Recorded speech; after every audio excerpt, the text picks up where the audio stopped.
Bismillahirrahmanirrahim. Assalamualaikum warahmatullahi wabarakatuh. Alhamdulillahi rabbil alamin.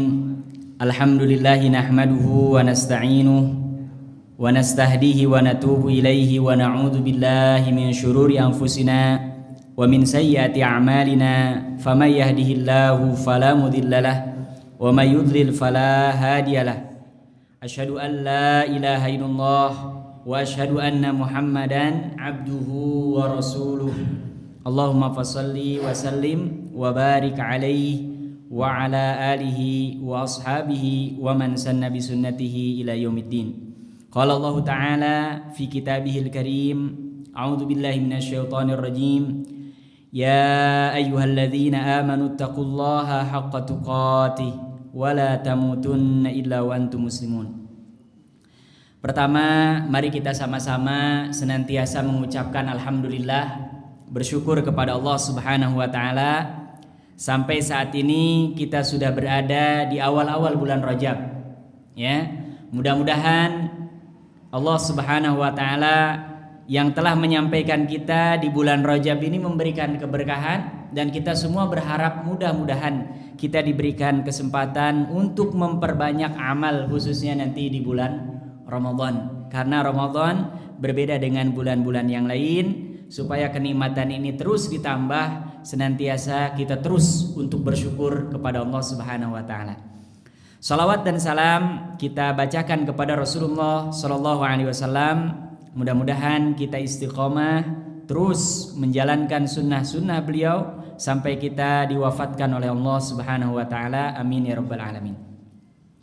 Pada malam hari ini kita akan menceritakan tentang salah seorang sahabat di antara sahabat-sahabat Rasulullah sallallahu alaihi wasallam ridwanullahu taala ajma'in. Semoga Allah Subhanahu wa taala meridhai mereka semua, dan memang Allah ridha, mereka ridha kepada Allah dan Allah ridha kepada mereka. Nama sahabat ini cukup dikenal, masyhur, yaitu Abu Ayyub Al-Ansari. Siapa namanya? Abu Ayyub Al-Ansari. Dan tidak ada satu orang pun yang dia pergi haji atau umroh kemudian mampir ke Turki, pasti umumnya yang ziarah ini akan dibawa ke makamnya ini sahabat namanya Abu Ayyub Al-Ansari. Dan kalau kita membaca tentang kisah Abu Ayyub Al-Ansari, ini menceritakan bagaimana seorang muslim, seorang mukmin senantiasa mengisi hidupnya dengan kebaikan. Bahkan dengan puncaknya kebaikan yaitu jihad di jalan Allah Subhanahu wa taala. Ya. Jadi Abu Ayyub Al-Ansari, jamaah sekalian yang dirahmati Allah Subhanahu wa taala, beliau nama aslinya adalah Khalid bin Zaid.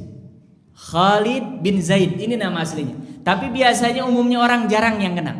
Selalu kalau disebut Abu Ayyub Al-Ansari, ya. Karena memang orang Arab lebih senang menggunakan kunyah, ya, budaya mereka, ketimbang menggunakan nama. Beliau An-Najjari, dari suku Najjar, ya. Najjar ini kalau diterjemahkan ke bahasa Indonesia artinya tukang kayu. Ya, An-Najjari karena termasuk di antara suku yang besar, ini adalah suku Bani Najjar.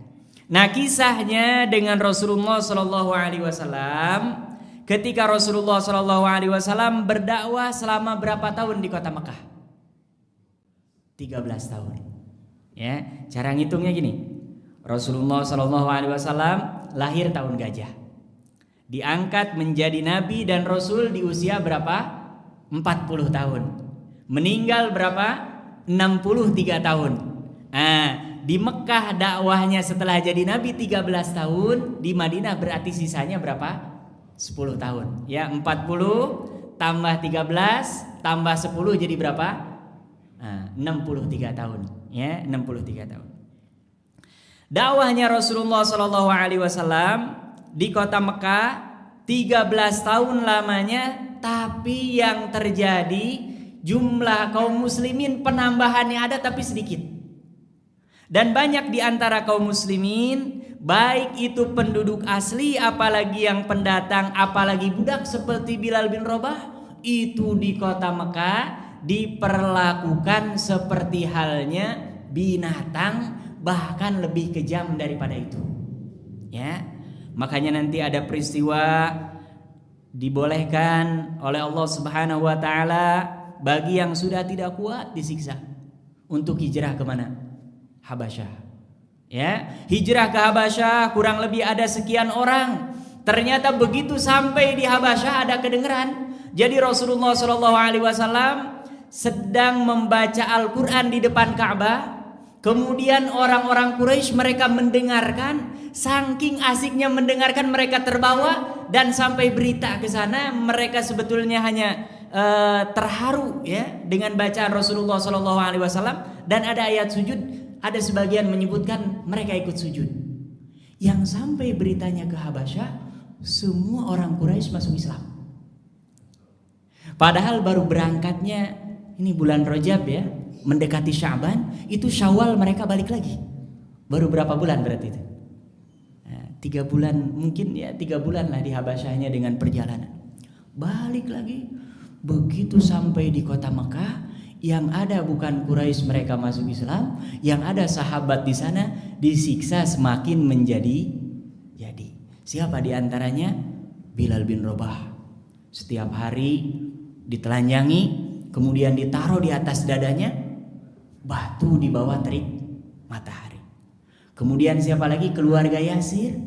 Ya, keluarga Yasir yang paling ini Rasulullah SAW gak bisa menahan dengan Abu Bakar setiap kali lewat. Ya, bagaimana tidak? Pak Yasir, bapaknya, ibunya Sumayyah, kemudian anaknya Yasir, ini kompak semuanya disiksa.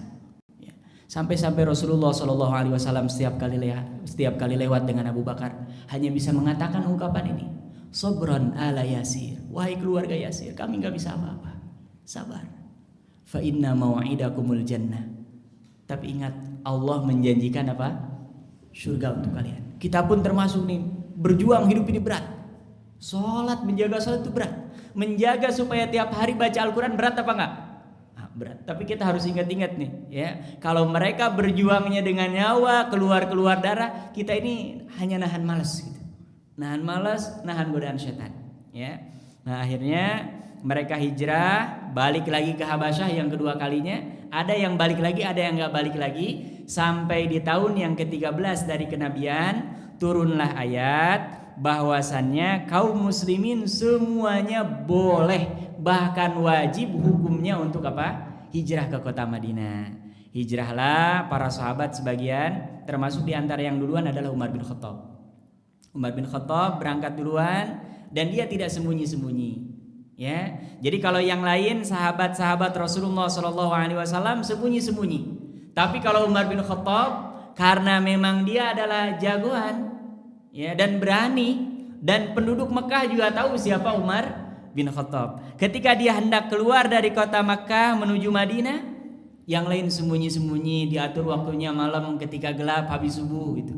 Ini dia malah datangin pemimpin-pemimpin Quraisy satu-satu yang sedang berdoa di depan Ka'bah. Apa kata Umar? Siapa yang ingin anaknya menjadi yatim, istrinya menjadi janda, orang tuanya terlunta-lunta, ayo duel dengan saya di belakang bukit ini. Wah, ini siapa?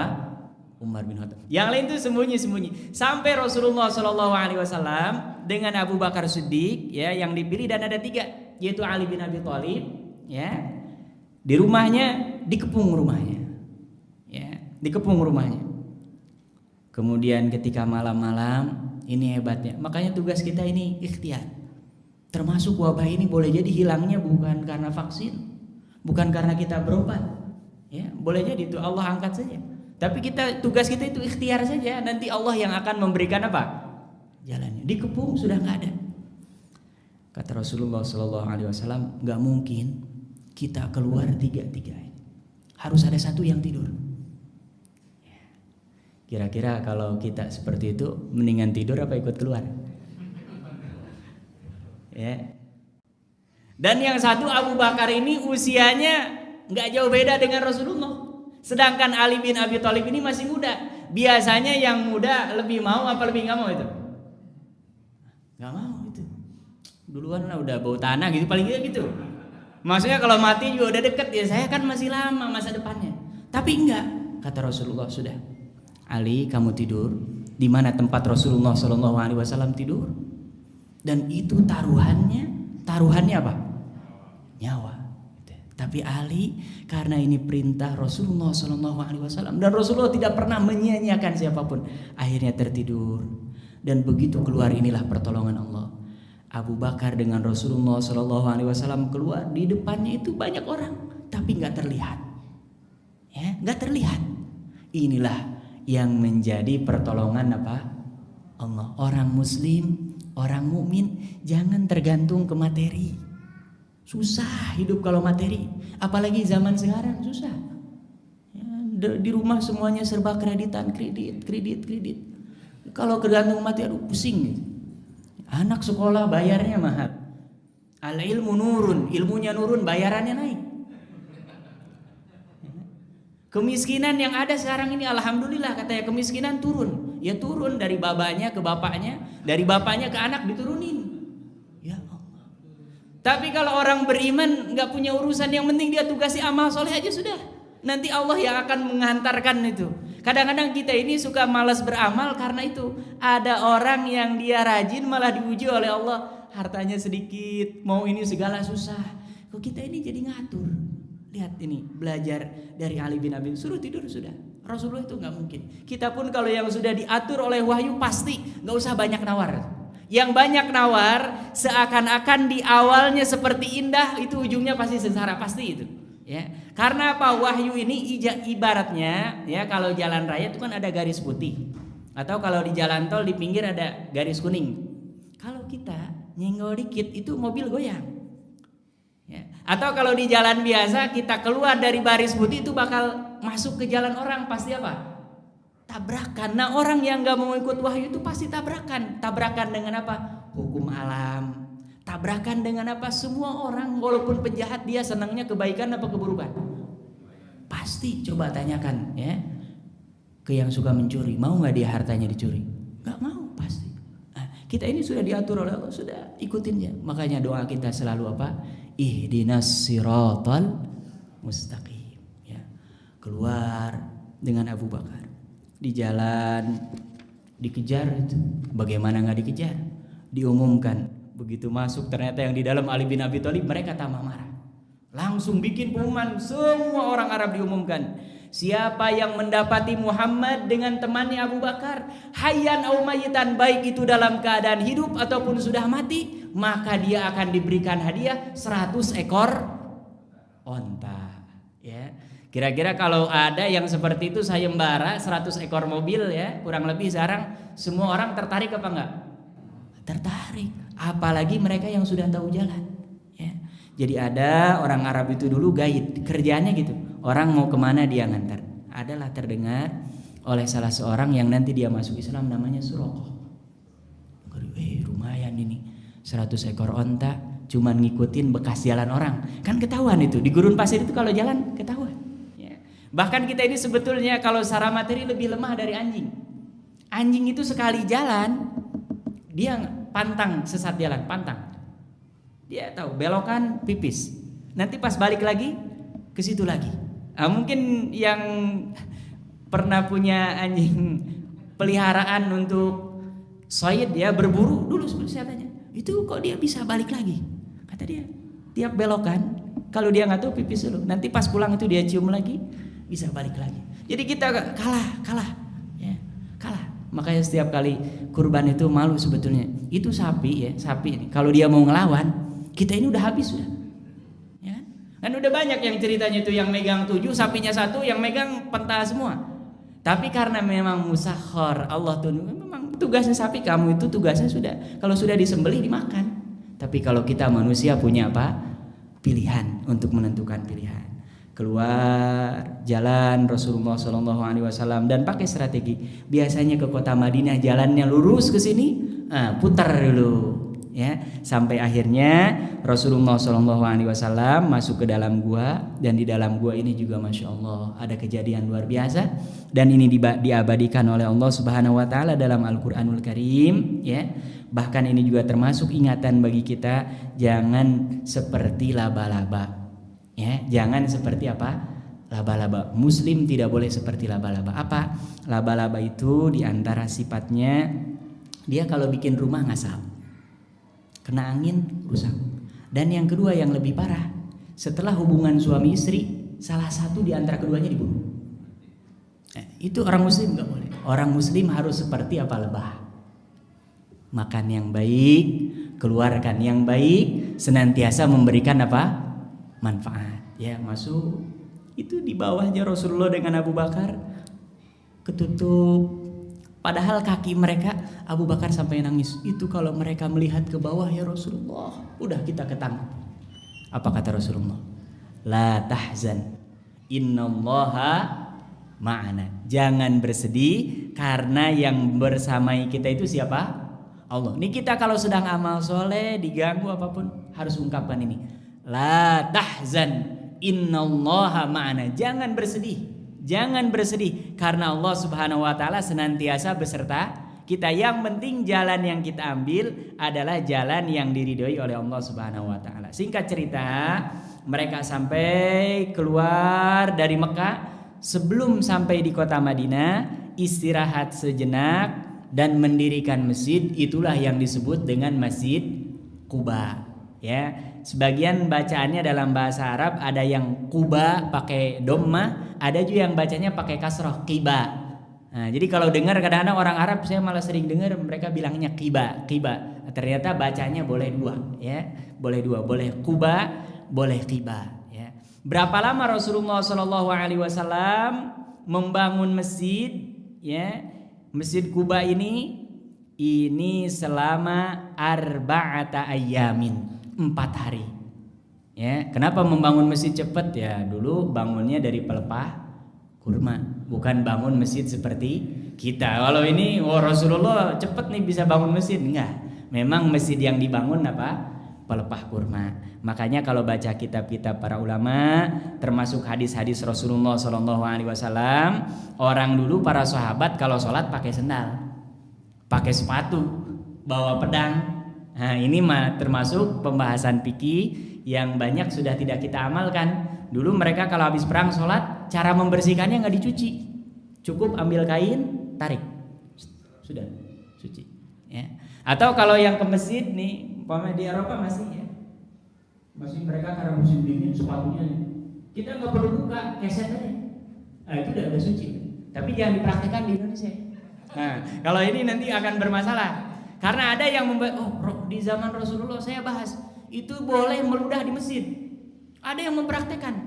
Saya bilang harus dipahami, tidak semua hadis bisa dipraktekkan. Maksudnya masjid dulu dengan sekarang berbeda. Ya, walaupun secara hukum tidak sampai membatalkan. Orang umpamanya lagi sholat, dia meludah, tidak batal. Ya, tapi memang ada aturannya. Dan syaratnya harus dikubur. Kalau yang nggak dikubur, nah ini nanti yang kena kafarah. Dia harus bayar apa? Ganti. Jadi dulu nggak ada masalah. Ya, tapi itu tadi tidak boleh baca hadis. Oh ini boleh meludah nih, meludah ya di masjid, itu nanti jadi masalah. Ya. Nah, di Masjid Quba selama 4 hari mendirikan masjid. Kemudian ada beberapa sahabat yang menyampaikan berita bahwa Rasulullah SAW sudah di Masjid Quba. Ya. Dan ini saya selalu mengingatkan yang berangkat haji ataupun umroh sebisa mungkin ya, khususnya yang travelnya memang pokoknya kadang-kadang ada pergeseran waktu karena terlambat, dirubah. Sebisa mungkin kita ke Masjid Quba, dari hotel tempat kita tinggal sudah wudu dalam keadaan suci, kemudian kita sholat di situ. Karena apa? Keutamaannya dalam hadis disebutkan seperti halnya dia telah melaksanakan umroh. Jadi kita belum umroh. Nah, kalau sholat di Masjid Quba dengan syaratnya tadi harus dari rumah di mana kita tinggal sudah toharoh, bersuci, dan niat ke masjid itu sholat 2 rakaat itu sudah dapat pahala apa? Umroh. Dan ini juga jangan salah dipahami, kalau gitu udah nggak usah umroh lah, capek. Nah, bukan, keutamaannya. Karena ada tuh yang kayak gitu, Al-Ikhlas enak banget ya 3 kali sama dengan hatam. Jadi dia nggak malas hatam kan, baca aja Al-Ikhlas. Qul huwallahu ahad. Bukan seperti itu keutamaannya, ya, nggak menggugurkan kewajiban, ya. Sampai beritanya kepada penduduk Madinah, ya, Kemudian apa yang terjadi? Semua penduduk Madinah begitu mendengar Rasulullah SAW sudah sampai di Kuba dan akan segera berangkat ke kota Yathrib sebelum dirubah menjadi Madinah, itu semua senang semua. Sampai-sampai anak-anak kecil itu ada yang naik pohon kurma, ada yang naik genteng, bahkan lucu ada di antara budak, ya. Budak itu seperti binatang memang waktu itu hukumnya. Boleh dipukul, boleh. Ini dia lagi metik pohon kurma, keceletot. Oh, itu pasukannya Muhammad sudah dekat. Ditarik oleh tuannya, tempeleng bolak-balik. Tapi dia naik lagi, keceplosan lagi. Nah, nanti ini kita akan kisahkan ini ya. Banyak. Itu mereka kalau melihat Rasulullah saking senangnya kadang-kadang apa? Lupa. Kita juga kadang-kadang ada sesuatu kalau yang senang suka lupa ya. Akhirnya apa? Semua siap-siap. Begitu Rasulullah SAW sudah terlihat nampak, semua mengatakan biarkan Rasulullah SAW tinggal di rumah kami. Semua biarkan Rasulullah SAW tinggal di mana? Di rumah kami. Begitu sampai Rasulullah SAW, Rasulullah di rumah saya saja semua. Ya. Apa kata Rasulullah SAW? Ya, kata Rasulullah SAW, da'uha. Saya tidak akan memilih. Karena kalau memilih nanti takutnya jadi ada unsur apa? Iri. Ya. Kata Rasulullah SAW, saya tidak akan memilih, da'uha, biarkan nih unta saya ini namanya Qaswa, ya. Ini termasuk kalau kita punya mobil, punya motor, punya barang apapun boleh dikasih nama. Unta saya ini ma'muroh, dia sudah paham. Jadi saya akan tinggal di kota Madinah ini di rumah di mana onta ini berhenti. Ya, pas ontanya jalan ini, ya kan? Agak berhenti di sini maju, waduh dapat nih. Jalan lagi. Dan itu semua sahabat yang seperti itu menyesal. Bagaimana tidak menyesal? Betapa untung dan berkahnya rumah yang ditempati oleh siapa?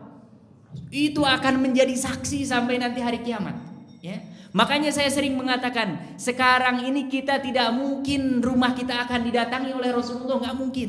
Cara yang paling mungkin, perbanyak membaca sholawat, perbanyak sunnah yang sampai ke kita, amalkan di rumah kita, supaya itu menjadi saksi nanti bahwa kita ini cinta kepada Rasulullah, mahabbah kepada Rasulullah. Dan yang paling menurut saya gampang, harus punya kitab hadis.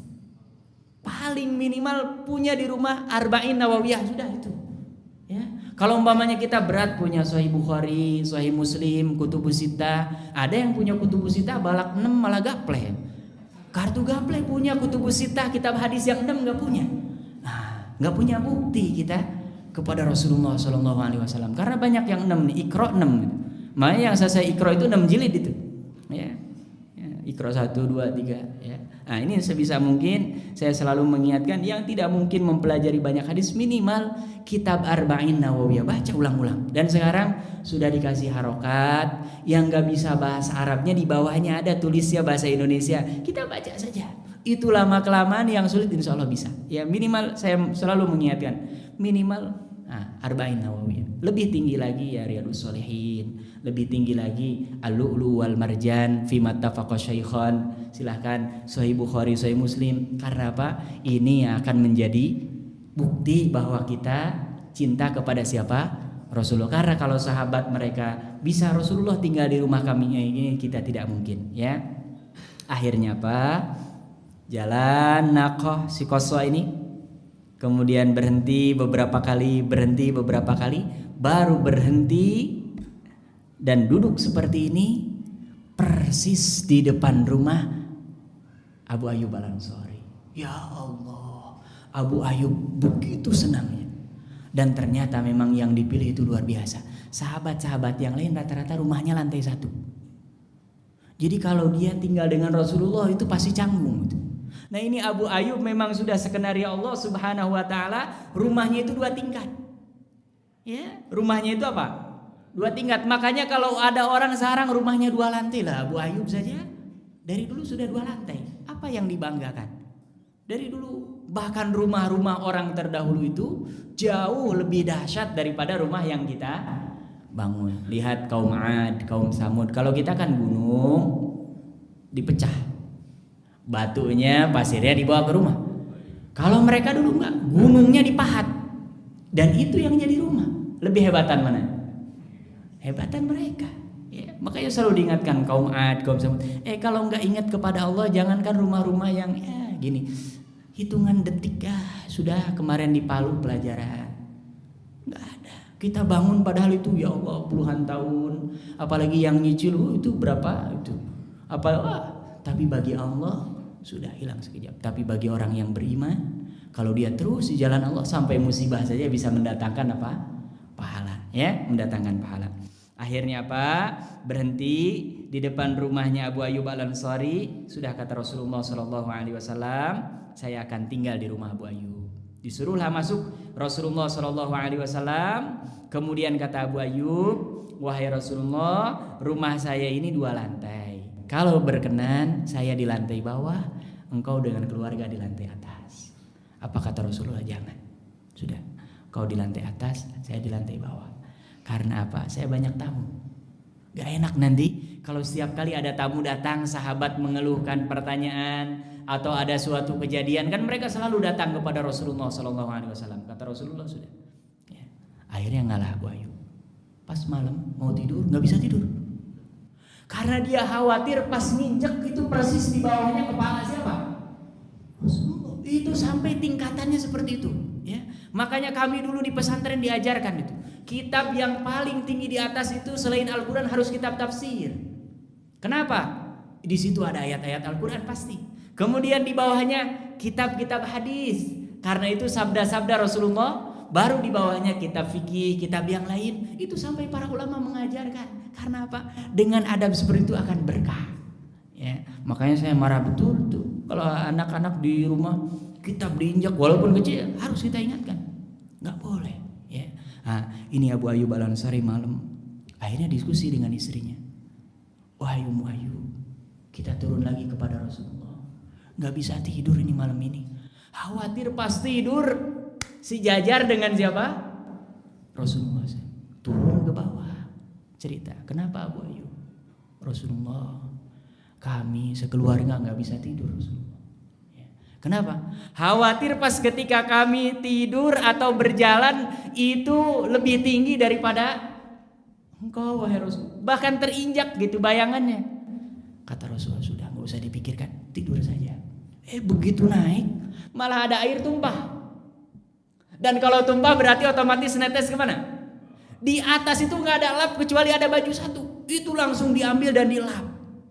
Dan nggak tidur semalaman itu berdua suami istri. Besoknya subuh datang lagi kepada Rasulullah. Rasulullah, mohon maaf. Tadi malam ada air tumpah, mudah-mudahan tidak kena engkau. Kata Rasulullah, sudah yang gini. Nah ini juga sama nih. Kita kalau bertamu ke rumah orang kan biasanya yang ditamuin nggak enakan ya kan? Kita juga harus yang tamu harus paham. Ya malah bukan mohon maaf nih cuman ada ayam, iyalah harusnya sapi ya itu. Ya nggak Rasulullah justru kita harus paham. Gitu, ya.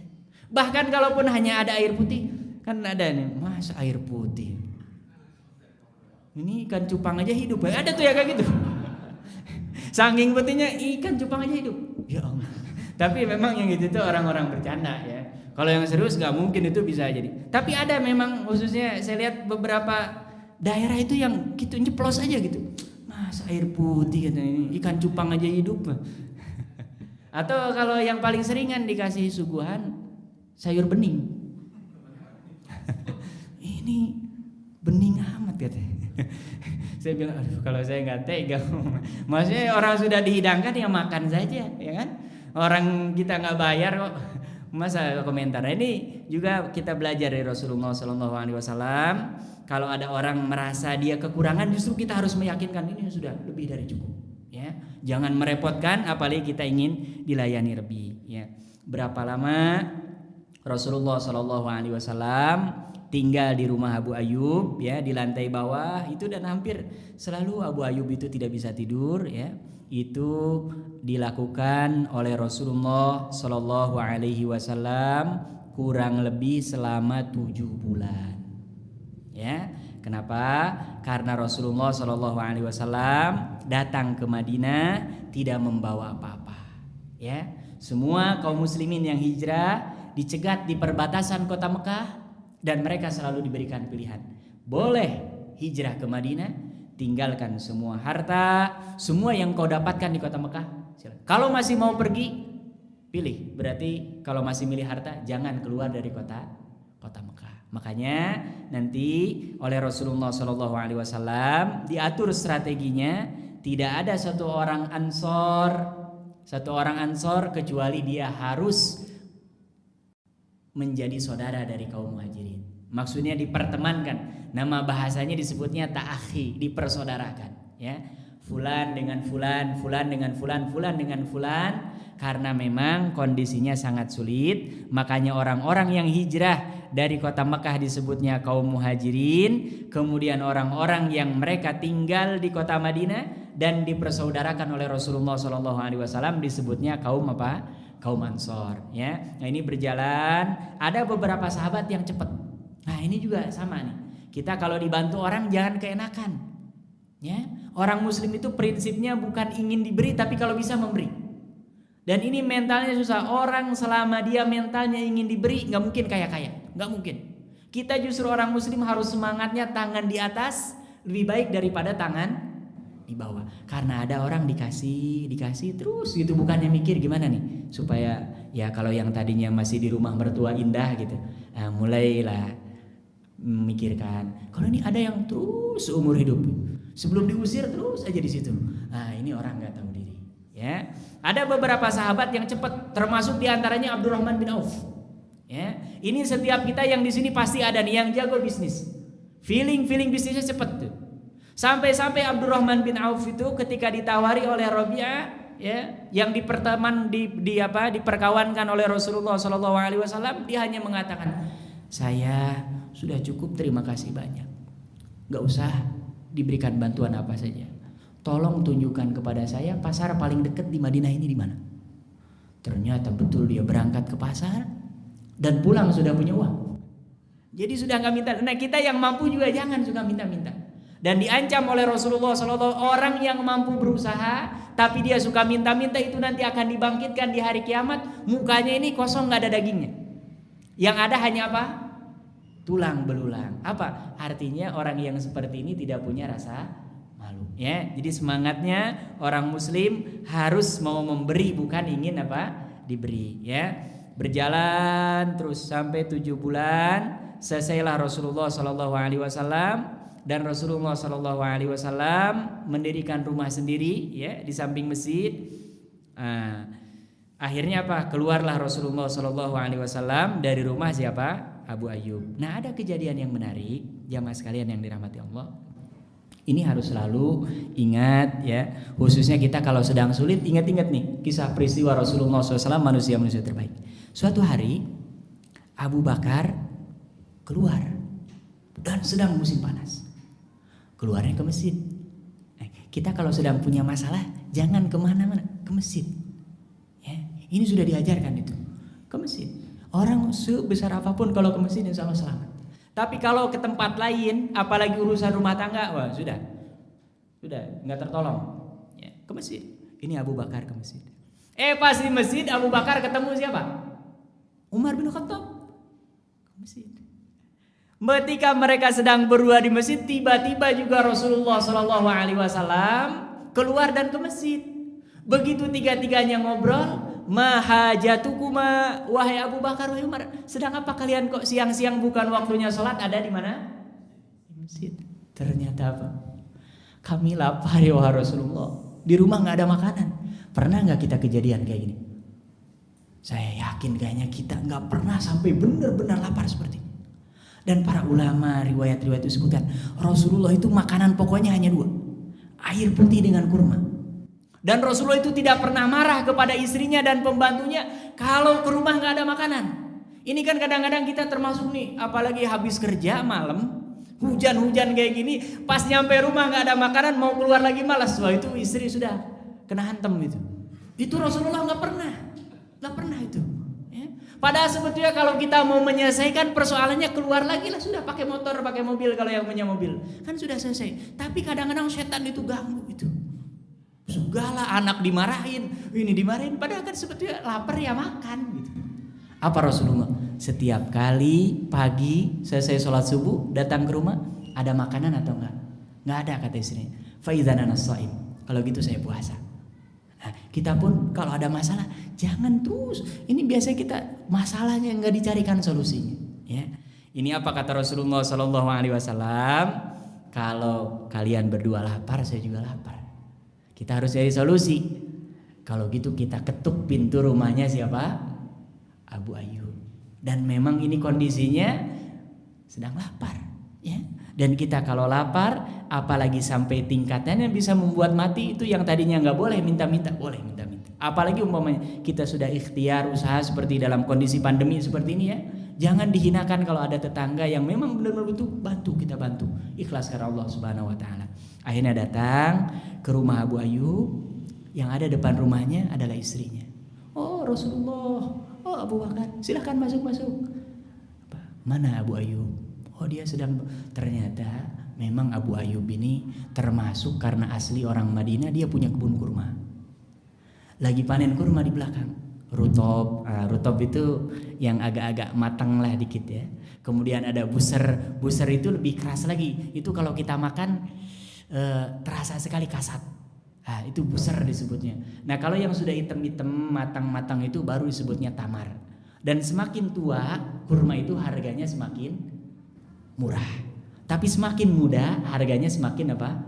Mahal. Karena kurma itu sama dengan beras. Selama tidak kena air, dia akan umurnya panjang lama. Gitu ya. Akhirnya dihidangkanlah oleh Abu Ayyub. Rasulullah makan, senang sekali. Jangan pulang dulu ya. Saya akan sembelihkan kambing di belakang. Allah. Apa kata Rasulullah? Tolong Abu Ayyub jangan sembelih yang dia sedang hamil. Ya. Karena yang sedang hamil ini akan gede dagingnya, tapi kata Rasulullah sayang ini sudah setengah apa? Hidup, jangan.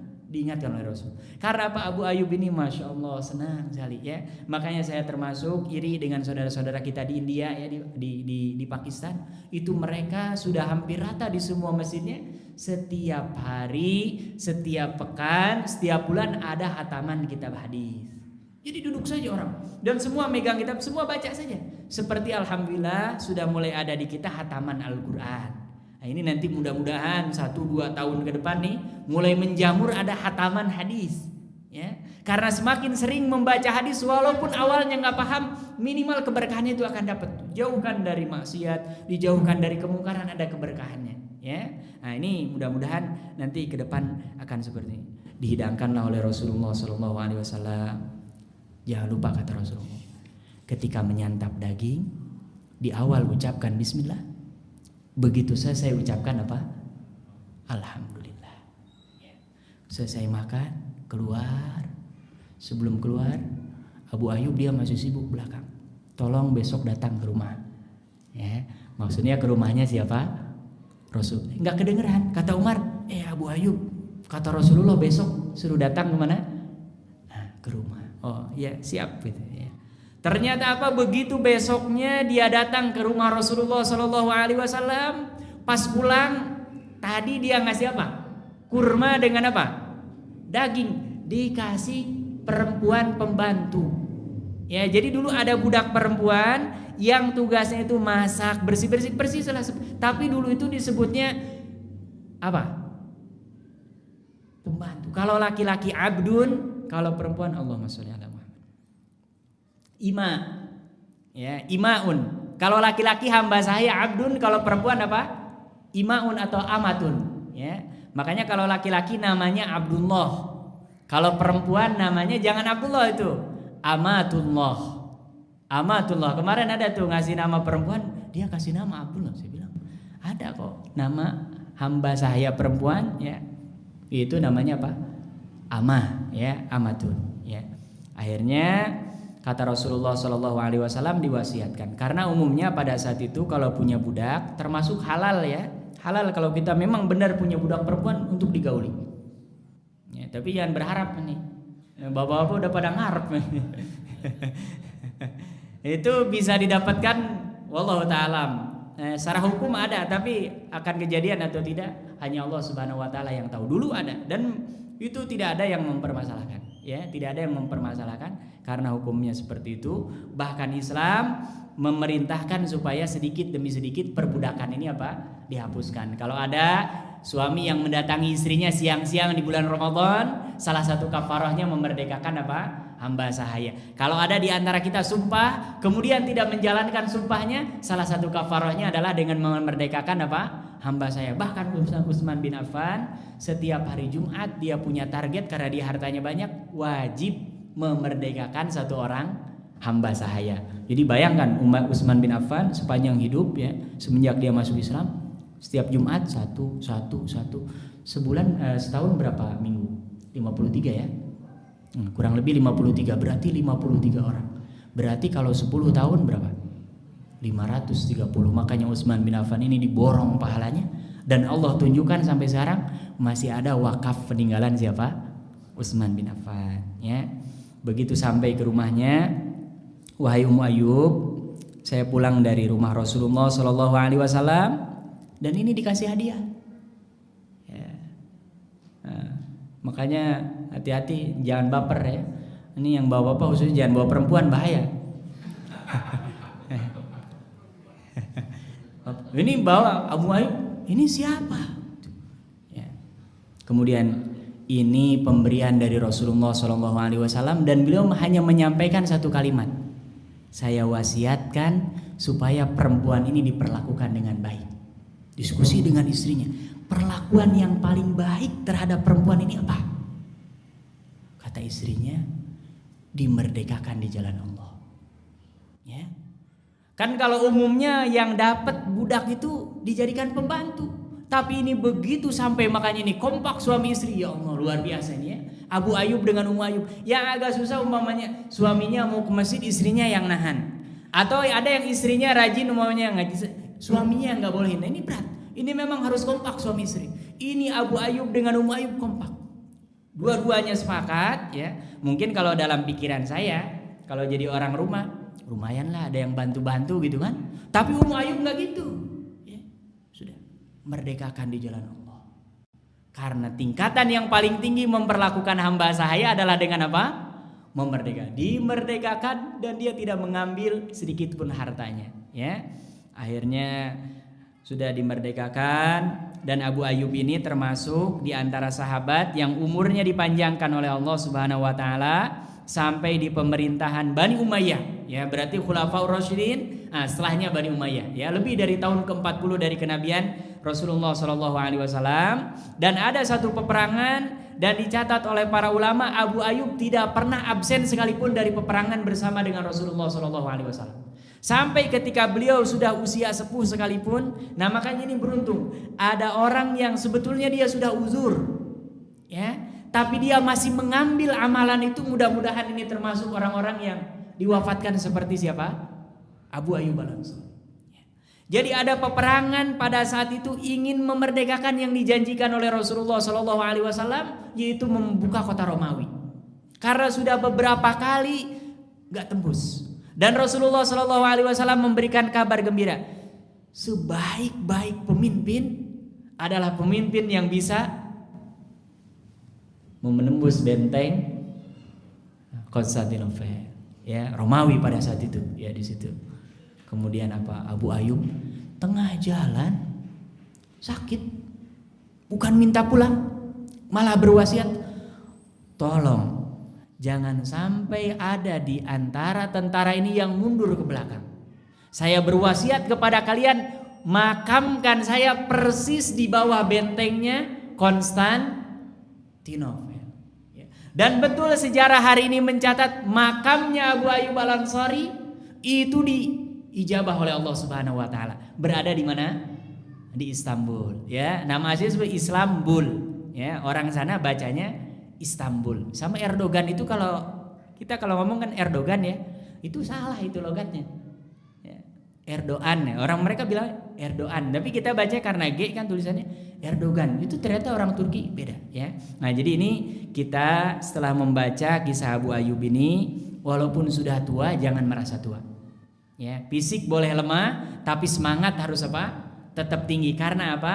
orang yang fisiknya lemah tapi semangatnya tinggi, insya Allah dia akan mampu banyak beramal. Tapi kebalikannya, fisiknya kuat, semangatnya lemah, itu juga tidak akan mungkin bisa beramal. Dan inilah termasuk salah satu di antara pelajaran penting yang bisa kita ambil dari sosok Abu Ayyub Al-Ansari. Mudah-mudahan kita yang masih diberikan kesempatan untuk hidup bisa mengisi sisa-sisa waktu kita untuk senantiasa diisi kebaikan, beramal soleh. Sebisa mungkin kita hindari berbuat maksiat, apalagi dosa besar. Mudah-mudahan tidak ada di antara kita yang wafat kecuali dalam keadaan husnul khotimah. Dan ingat selalu setiap kali kita mau berangkat ke tempat yang tidak diridhoi oleh Allah Subhanahu wa taala, sudah banyak contohnya. Ada orang ditalqin la ilaha illallah, dia mengucapkan kalimat yang memang tidak diinginkan. Ada yang jawab futsal, ada yang bilang uang, ada yang sebutkan. Nah, ini mudah-mudahan kalau tawajuh kita kepada Allah Subhanahu wa taala, mudah-mudahan akhir yang terucap daripada hidup kita adalah kalimat la ilaha illallah. Dan itu tidak bisa kita dapatkan kecuali memang kita istiqomah, berusaha senantiasa di jalan Allah Subhanahu wa taala. Kita berdoa dengan keberkahan majlis ini, mudah-mudahan kalau ada di antara kita masih punya dosa, dosanya diampuni oleh Allah Subhanahu wa taala. Masih punya hutang, hutangnya dilunasi oleh Allah Subhanahu wa taala. Kalau ada di antara keluarga kita yang sakit, segera diberikan kesembuhan oleh Allah Subhanahu wa taala. Dan siapapun di antara saudara keluarga kita yang sudah wafat, mudah-mudahan mereka senantiasa diberikan rahmat oleh Allah Subhanahu wa taala. Oleh karena itu, mari kita sama-sama tutup dengan membaca doa kafaratul majlis. Subhanakallahumma wa bihamdika asyhadu an la ilaha illa anta astaghfiruka wa atubu ilaik. Walhamdulillahirabbil alamin. Wassalamualaikum warahmatullahi taala wabarakatuh.